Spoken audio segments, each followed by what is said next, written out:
इससे हाँ। मुझे जानना, एल से होता है लेस्बियन, ठीक है, और जी से होता है गे। तो हमें मुझे एक एक लेटर का मीनिंग समझना है ताकि चीजों ओके। को क्लियर हो जाए। ओके। तो ये जो है ना एक टर्म्स है, लाइक ये सेक्सुअल ओरिएंटेशंस हैं। आप इसको जेंडर में कंसिडर मत करना। So LGBTQIA, these are like sexual orientation. L stands for lesbian, मतलब लेस्बियंस। लेस्बियंस का मतलब होता है एक लड़की जो सिर्फ लड़कियों से अट्रैक्ट होती है, लड़कियों के साथ रिलेशनशिप में आती है, लड़कियों के साथ ही सब कुछ फिजिकल फिजिकल इंटीमेसी में आती है, और सब कुछ सेक्सुअली सिर्फ लड़कियों के साथ करेगी एक लड़की। That's called lesbian. ठीक ओके। है। और फिर आता है जी। जी फॉर गे, मतलब सिर्फ एक लड़का जो सिर्फ लड़कों के साथ ही रिलेशनशिप्स में आएगा, उसको सेक्सुअल इंटीमेसी भी सिर्फ लड़कों के साथ ही होगी, उसको फिजिकल भी होना है तो सिर्फ वो लड़कों के साथ होगा, तो वो हो गया गे।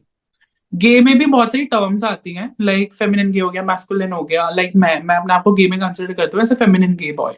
तो ये टर्म्स हो जाती है बहुत सारी। फिर आता है बी, बी फॉर बाइसेक्सुअल। तो बाइसेक्सुअल का मतलब होता है कि उनको लड़कियों में भी इंटरेस्ट होता है, उनको लड़कों में भी इंटरेस्ट होता है, वो होते हैं बाइसेक्सुअल्स। हम्म। टी का मतलब होता है ट्रांसजेंडर्स। इसके अंदर बहुत सारे ट्रांस वुमेन्स आते हैं, ट्रांस मेंस आते हैं। एक लड़का जो कि लड़की बनता है उसको ट्रांस वुमेन बोलते हैं, और एक लड़की से जो लड़का बोलता है उसको ट्रांस मैन बोलते हैं। टी हम्म। के बाद आता है क्यू। क्यू मतलब क्वेर। सो क्वेर एक अम्ब्रेला टर्म है। और क्वेर में जो ना बहुत सारे लोगों को जो ना पसंद नहीं होता, लाइक कि कोई उनको लड़का बोले या शी हर बोले या ही हिम बोले, तो वो हम्म। लोग अपने आप को क्वेर वाले टर्म्स में रख देते हैं, और वो चीजें एक्सप्लोर भी कर रहे होते हैं भी। और फिर आता है आई, इंटरसेक्स। तो इंटरसेक्स बहुत से लोगों को नहीं पता होता है। तो इंटरसेक्स का मतलब होता है जब लाइक पेट में जब बच्चा होता है तो बच्चे के अंदर क्रोमोसोम्स होते हैं, और लड़कियों का क्रोमोसोम होता है XX, और लड़कों का होता है XY।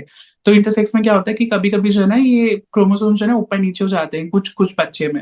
हम्म। तो वो इंटरसेक्स के तौर पे उनको बोला जाता है। जब वो बर्थ लेते हैं तो डॉक्टर्स भी उनको तभी बता देते हैं कि लाइक आपके बच्चे इंटरसेक्स है। हम्म। और फिर आता है एसेक्सुअल। तो एसेक्सुअल वो होते हैं जिनको किसी के भी साथ सेक्सुअली टर्म्स में नहीं आना है, लाइक फिजिकली नहीं होना है, बट वो लोग रिलेशनशिप्स में आते हैं, वो होते हैं एसेक्सुअल। और फिर उसके आगे लगता है एक प्लस। तो प्लस इसलिए लगा दिया कम्युनिटी ने, लाइक क्योंकि अभी और भी सेक्सुअल ओरिएंटेशन एक्सप्लोर हो रही है, तो हम्म। उसके आगे ना प्लस होती जाती है, जैसे LGBTQIA। तो ऐसे बहुत से आगे टर्म्स हैं, बहुत से आगे ऐसे सेक्सुअल ओरिएंटेशन है जो अभी भी एक्सप्लोर कर रहे हैं लोग, तो हम्म। इसलिए कम्युनिटी ने प्लस का साइन लगा दिया है।